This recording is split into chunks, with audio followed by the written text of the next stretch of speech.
තනියම ජීවත් වෙන්න සිද්ධ වුණ නිසා හිතින් විඳවන, ඒ වගේම තනියම ජීවත් වෙන්න ආසාවෙන් හිතින් විඳවන දෙයාකාරයක මිනිස්සු මේ ලෝකේ ඉන්නවා. ආද්දිත් හරිම අමුතුයි වගේ දැනුණත් තනිකම කියන්නේ මහ පුදුම දෙයක්. හරිම මාත්‍රාවට කිරලා මැනලා ගන්න ඕනේ ඖෂධයක්. ඔයා තනියෙන් ඉඳලා එපා වුණ කෙනෙක්ද? එහෙම නැත්නම් ටික වෙලාවක් හරි තනියෙන් ඉන්න තියෙනවා නම් කියලා හිතන කෙනෙක්ද? ඔයා මේ වෙද්දි තනිකම ගැන මොන සිතුවිල්ලක හිටියත් ඔයා හැම වෙලේම හැම දෙයකින්ම හොයන්නේ මානසික සැනසීමනේ. සමහර වෙලාවට ඔයා ජීවිතේ තනි වුණ කෙනෙක් වෙන්න ඇති.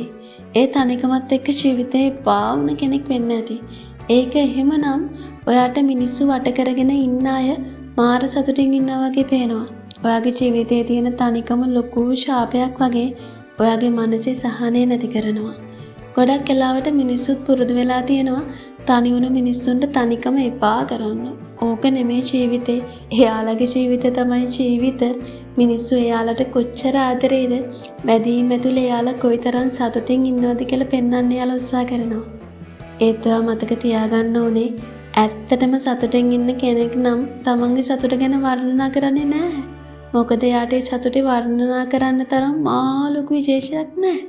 එහෙම වර්ණනා කරන්නේ තමන්ගේ ජීවිත මවාපාන අය.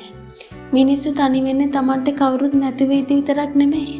දන්න අඳුරන මිනිස්සු ගොඩක් මැද වුණත් තනි වුණ මිනිස්සු ඕන තරම් මේ ලෝකේ ජීවත් වෙනවා.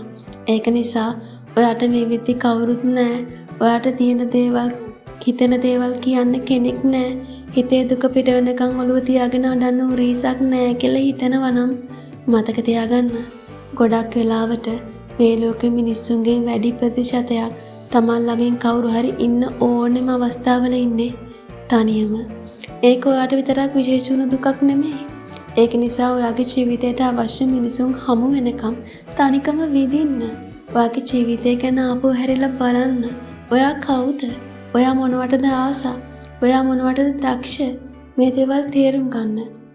මොකද මේ ජීවිතේදී වා සමහර විට අනිත් මිනිස්සු ඔයාව තේරුම් ගන්න නැහැ කියලා දුකෙන් ඉන්නවා. ඒත් ඇත්තටම ඔයාට ඔයාව තේරුම් ගන්න එක කොච්චර අමාරුද කියලා තේරෙන්නේ තනියම ඉන්න වෙලාවක ඔයා ගැනම හිතන්න වෙලාවක් දුන්නාම. ඉතින් තනිකම කියන්නේ ඖෂධයක්. හරිම මාත්‍රාවට ටයිමින් තියලා ගන්න. කිසිම දෙයකට අප්පයි වෙන්න එපා. ඔයාට ජීවිතේ තනියෙන් ඕනේ නැහැ.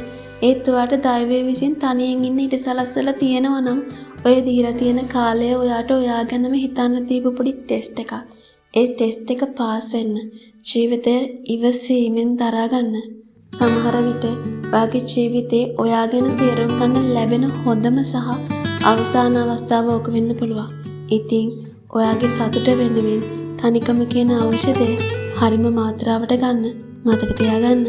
මේ වීඩියෝ එකට ඔයා කැමති නම් subscribe කරන්න අමතක කරන්න එපා.